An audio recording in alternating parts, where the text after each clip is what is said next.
মধ্যপ্রাচ্যের উত্তেজনা আবারও চরমে পৌঁছেছে। ইরানের কৌশলগত গুরুত্বপূর্ণ খার্ক দ্বীপ সহ দেশটির যোগাযোগ ও সামরিক অবকাঠামোতে তীব্র হামলা চালিয়েছে যুক্তরাষ্ট্র ও ইসরায়েল। বসে নেই ইরানও, ইসরায়েলে ছুড়েছে ড্রোন ও ক্ষেপণাস্ত্র। তেহরান পাল্টায় জানিয়েছে, সীমা অতিক্রম করলে ইরানের জবাব আঞ্চলিক গণ্ডিতে আটকে থাকবে না। এর আগে হরমুজ প্রণালী খুলে দিতে চূড়ান্ত আলটিমেটাম দিয়ে বিস্ফোরক মন্তব্য করেন মার্কিন প্রেসিডেন্ট ট্রাম্প। বলেন, রাতের মধ্যেই ধ্বংস হয়ে যেতে পারে একটি সভ্যতা। চরম উত্তেজনার কেন্দ্র এখন ইরান। দেশটির তেল রপ্তানি কেন্দ্র খার্ক দ্বীপে সামরিক লক্ষ্যবস্তুতে হামলা চালিয়েছে যুক্তরাষ্ট্র।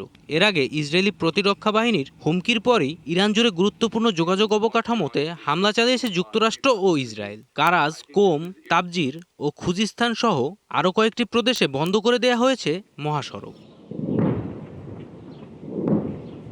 পাল্টা জবাব দিচ্ছে ইরান ও লেবাননের সশস্ত্র গোষ্ঠী হিজবুল্লাহ। তাদের ছোড়া ক্ষেপণাস্ত্র ও ড্রোন শনাক্তের পর প্রায় পুরো ইসরায়েল জুড়ে বেজে ওঠে সতর্কতা সাইরেন। দেশটির কিরিয়াত শামনা শহরের একটি স্থাপনায় সরাসরি আঘাত এনেছে ক্ষেপণাস্ত্র। 200-র বেশি সার্ভিস ও ফিচারে লেনদেনের সব বিকাশ অ্যাপে সম্ভব।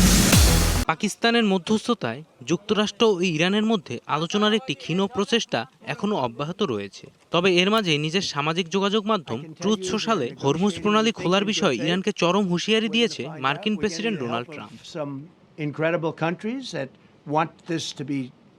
তবে ট্রাম্পের এ হুমকির কড়া জবাব দিয়েছে ইরানের Islamic revolutionary guard corps IRGC. এক বিবৃতিতে তারা হুঁশিয়ারি দিয়েছে, যুক্তরাষ্ট্র সীমা অতিক্রম করলে বা বেসামরিক স্থাপনায় হামলা চালালে ইরানের জবাব শুধু আঞ্চলিক গণ্ডির মধ্যে সীমাবদ্ধ থাকবে না। এদিকে জাতিসংঘের নিরাপত্তা পরিষদে সামরিক পদক্ষেপের মাধ্যমে হরমুজ প্রণালী চালুর প্রস্তাবে ভেটো দিয়েছে রাশিয়া ও চীন। দেশ দুটি যুক্তরাষ্ট্র ও ইসরায়েলকে এ সংঘাতের জন্য দায়ী করে অবিলম্বে হামলা বন্ধের আহ্বান জানায়। আলটিমেটাম আর পাল্টা আলটিমেটামের মধ্যে মধ্যপ্রাচ্য পরিস্থিতি এখন যেন খাদের কিনারায়। যে কোনো মুহূর্তে এ সংঘাত রূপ নিতে পারে সর্বাত্মক আঞ্চলিক যুদ্ধে। জয় রায়, ডিবিসি নিউজ ডেস্ক।